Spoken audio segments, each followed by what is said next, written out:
Assalamualaikum warahmatullahi wabarakatuh. Perkenalkan, nama saya Restriana. Saya adalah guru kelas 6 di SD Negeri 71 Oku. Dalam rangka memperingati Hari Guru Nasional tahun 2024, saya ingin ikut berpartisipasi dalam kegiatan Jambore GTK Hebat tahun 2024. Adapun kategori yang saya pilih yaitu kategori GTK Dedikatif dengan topik asesmen pembelajaran. Inilah gambaran perjalanan kami menuju ke sekolah. Suasana yang asri dengan pemandangan pepohonan karet dan hutan yang hijau serta jalanan yang memberikan banyak pengalaman dan cerita yang tidak akan pernah kami lupakan. Seperti saat musim hujan tiba, kami harus melalui jalanan yang licin, berlumpur, yang kadang membuat kami harus menghabiskan banyak waktu untuk melewatinya. Meskipun begitu, kami menyadari bahwa ada banyak Bapak Ibu guru di luar sana yang perjuangannya lebih luar biasa dari kami. Sehingga kami hanya perlu banyak bersyukur dan selalu berusaha memberikan pendidikan yang terbaik untuk anak didik kami. Inilah sekolah kami, SD Negeri 71 Oku, salah satu sekolah negeri yang ada di Kabupaten Oku. Tepatnya terletak di desa paling ujung, yaitu Desa Negeri Sindang, Kecamatan Sosoh Buai Rayap. Sekolah kami memiliki 12 rombel dengan jumlah peserta didik sebanyak 267 orang. Kurang lebih 3,5 tahun saya mengabdi di sekolah ini, banyak sekali tantangan yang saya temui. Salah satunya belum tersedianya jaringan internet yang memadai. Sehingga pada saat itu, saya hanya bisa memimpikan dapat memberikan pembelajaran yang menyenangkan dengan memanfaatkan teknologi dan jaringan internet seperti di sekolah lain. Seiring berjalannya waktu, apa yang dulu saya impikan, alhamdulillah, akhirnya dapat sedikit demi sedikit terwujud. Tepat saat awal tahun 2024 lalu, di desa tempat sekolah saya berada, mendapatkan bantuan sehingga dibangun menara jaringan internet. Oleh karena itu, sebagai ungkapan rasa syukur saya dengan telah tersedianya jaringan internet di sekolah kami, saya ingin memberikan pembelajaran yang menyenangkan dengan memanfaatkan teknologi dan internet. Seperti pada video kali ini, saya ingin berbagi praktik baik mengenai asesmen pembelajaran, khususnya asesmen formatif yang dilaksanakan pada proses pembelajaran. Asesmen formatif adalah asesmen yang bertujuan untuk memantau dan memperbaiki proses pembelajaran. Hasil dari asesmen formatif ini tidak digunakan untuk menentukan nilai rapor atau keputusan kenaikan kelas. Sehingga bentuk asesmen formatif yang dapat digunakan tidak hanya dapat berupa tes tulis maupun lisan, namun juga dapat berupa permainan yang menyenangkan dengan memanfaatkan teknologi dan jaringan internet. Yang pertama, asesmen formatif dengan menggunakan kuisis mode kertas. Asesmen ini saya lakukan pada mata pelajaran IPAS, topik A tentang kedatangan bangsa-bangsa asing di Nusantara. Silakan, soal nomor 1. Dengan menggunakan kuisis mode kertas ini, kita dapat langsung mengetahui hasil yang diperoleh peserta didik, sehingga umpan balik hasil asesmen tersebut dapat diperoleh dengan cepat. Kerajaan di Maluku yang didukung oleh Spanyol adalah kerajaan ... Silahkan. Jawabannya Tidore. Negara asing yang menyusul Portugis datang ke Indonesia adalah 1, 2, 3 angkat. 21 baru 21. Kalisa belum ya. Oke, jawabannya apa? C. Gospel. Di mana punya Kenson? Ya, lihat dulu Kenson ya.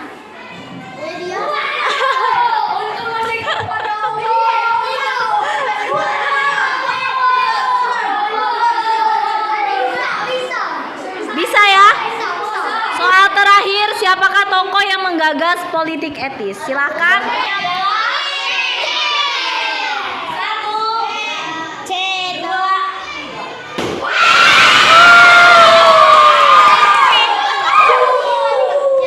Bagi peserta didik, asesmen formatif berguna untuk berefleksi. dengan memonitor kemajuan belajarnya, tantangan yang dialaminya, serta langkah-langkah yang perlu ia lakukan untuk meningkatkan terus capaiannya. Hal ini merupakan proses belajar yang penting untuk menjadi pembelajar sepanjang hayat. Pada topik B, tentang macam-macam perlawanan, saya menerapkan asesmen formatif dengan permainan teka-teki silang. Permainan ini dimainkan secara berkelompok dan dilakukan secara estafet. Di topik B, Ibu menggunakan teka-teki silang. Selama mengisi teka-teki, peserta didik harus dapat mengkondisikan balon agar tidak terjatuh. Hal ini memberikan pengalaman yang berbeda bagi peserta didik sehingga permainan terasa semakin menantang. Ayo, dikit lagi mempertaruhkan.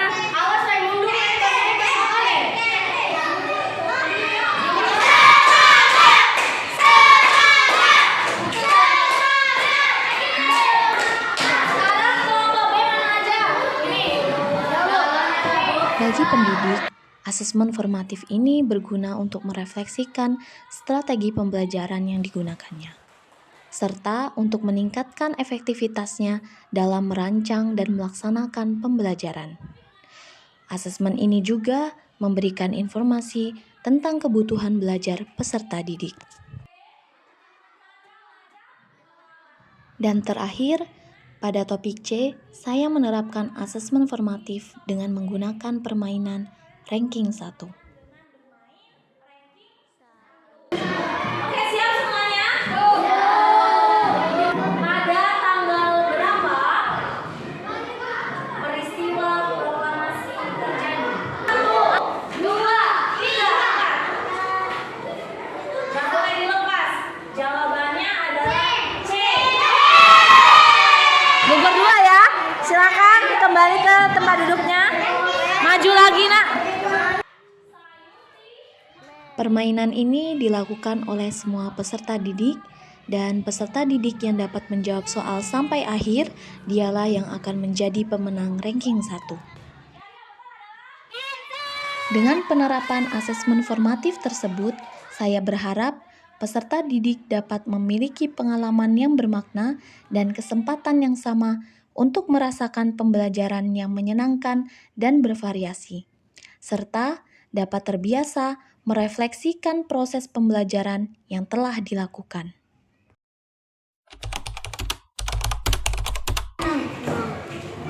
Senang, kenapa senangnya? Saat penilaian atau sekian itu sangat menyenangkan.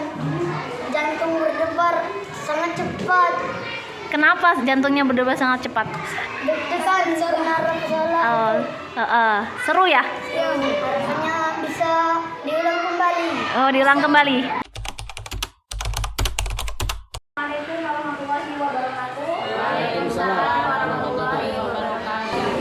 Asesmen pembelajaran itu apa? Bisa dilihat di sini. Asesmen dalam pembelajaran berarti suatu proses untuk mengetahui pencapaian peserta didik terhadap pembelajaran yang telah kita lakukan.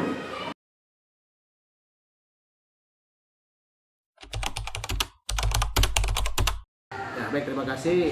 Di sini saya akan menyampaikan apa yang sudah disampaikan oleh Ibu Deswira tadi mengenai asesmen formatif, yang dimana di sini difokuskan kepada sebuah progres ataupun kemajuan anak ataupun peserta didik yang ada di kelas.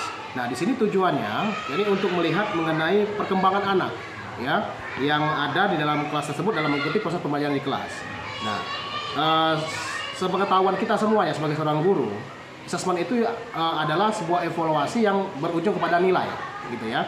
Nah, di sini tidak, ternyata ada juga yang formatif yang bisa kita ambil atau kita jadikan sebagai panduan kita dalam melihat ataupun memantau perkembangan anak. Depannya saya berharap agar kegiatan seperti ini ditiru ya ataupun diimplementasikan oleh setiap guru, karena ini cukup bagus sekali yang dijelaskan sebelumnya tadi. Dan setiap guru juga saya harapkan untuk bisa meniru ataupun juga membuat apa yang sudah dijelaskan oleh Ibu Res tadi di kelasnya masing-masing.